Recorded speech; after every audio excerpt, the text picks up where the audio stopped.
Galnet News Digest, 28th of March 3309. We read the news so you don't have to. In this week's news, the Thargoids are still winning the invasion, although they have slowed down just a little. And Shadow President Winters sets out her stall for the forthcoming federal election.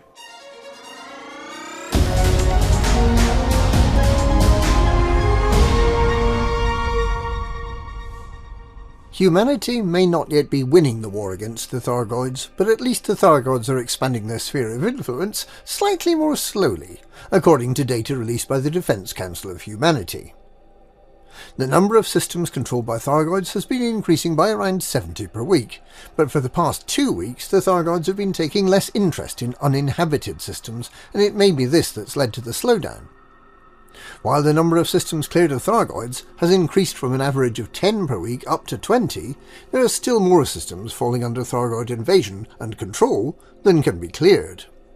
Aegis has asked commanders to concentrate on alert systems to try and head the Thargoids off from attacking in the first place. Orthrus and other Thargoids can be hard to find in these systems, but any sort of combat or disruption to the Thargoids' logistics is believed to be of help. There are unconfirmed rumours that collecting tissue samples from Thargoids in alert systems and returning them to one of the rescue ships may have a disproportionate impact on the Thargoids' invasion preparations, but this needs further work to verify. Aegis's caustic sink launchers, which are primarily intended to aid survival in the Maelstrom clouds, have proved invaluable in combat too. Where once caustic missiles and clouds could cause significant damage to ships fighting the Thargoids, caustic sinks now take care of the problem, with the pilot simply having to remember to eject the full sinks to retain a completely healthy hull. With Xiaojin I returned to the Aegis megaship Oren Miller and Leuten Star by the kind if misguided actions of the Thargod cult, Professor Tesro is believed to be working with Xiao to understand what the Thargoids are likely to do next and how best to approach the conflict. It seems likely that combat will continue to play a big part in our response to the Thargoids, but Aegis remains hopeful that we may be able to identify what's motivating the invasion. Meanwhile, Xiao strongly believes that her former Azimuth torturer Salvation remains alive as a disembodied consciousness in a computer built from Guardian technology. Could it be possible that the Thargoids are invading to try to eliminate this new manifestation of their ancient Guardian enemy, as well as the man partly responsible for 2 genocidal attacks on the Thargoids?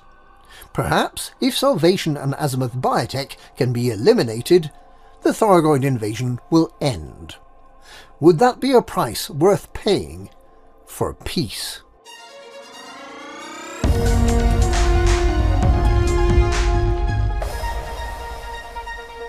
The federal election will be between independent Zach Rackham, the Liberal Party's Felicia Winters, and either Jerome Archer or Lana Berkovich for the ruling Republican Party.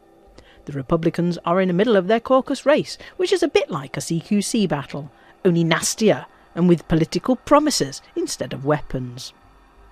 Grand Attorney Edwin Espinoza and Congressman Thandika Kwabe have already been eliminated from the contest, so the Republican candidate will be either Vice President Archer or Secretary of State Lana Berkovich, both former Hudson loyalists and both fervent supporters of the Proactive Detection Bureau and tighter controls on federal citizens.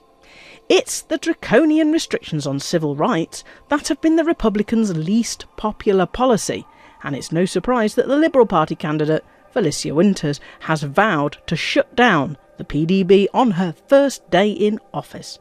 She plans to go back to what she describes as the core values of the Federation, taking away state control, dismantling the spy network, and giving every citizen the opportunity to achieve success. But Winters won't be afraid to spend big on the military in the campaign against the Thargoids. In fact, she says she will increase military engagement by providing a protective defence umbrella around neighbouring independent systems, both protecting those systems and giving the Federation a defensible line to hold back the invasion. The Federal Free Press warmly welcomed the Liberal Party manifesto, while the Republican-leaning Sol Today was predictably dismissive, under its headline, "Vice President Winters ate my hamster." The other candidate is populist, ex-pirate and corporate mogul Calico Zach Rackham, who with his Just Like Me campaign offers everyone in the Federation the promise of being just as successful as he has been. He has been concentrating on celebrity endorsements rather than attempting to balance the books, and there remains extreme scepticism around whether the Federation could withstand 8 years of Rackham attempting to deliver on impossible promises. The election comes at the end of Zachary Hudson's 8-year term, which began after the disappearance of President Jasmina Halsey in 3301. It is strongly suspected that Hudson worked hard to undermine Halsey's authority when she was president, using the increasing availability of Onion Head as a means of triggering discontent. What is certainly true is that Hudson's close ally, Admiral Vincent, was later convicted for his part in the attempted assassination of Halsey, which led directly to Hudson's appointment as her replacement. Both Vincent and Jupiter Rochester, his co-conspirator, remain under solitary confinement amid rumours that they might possess information that would condemn Hudson. And that's this week's Galnet News. Galnet News, we read the news so you don't have to.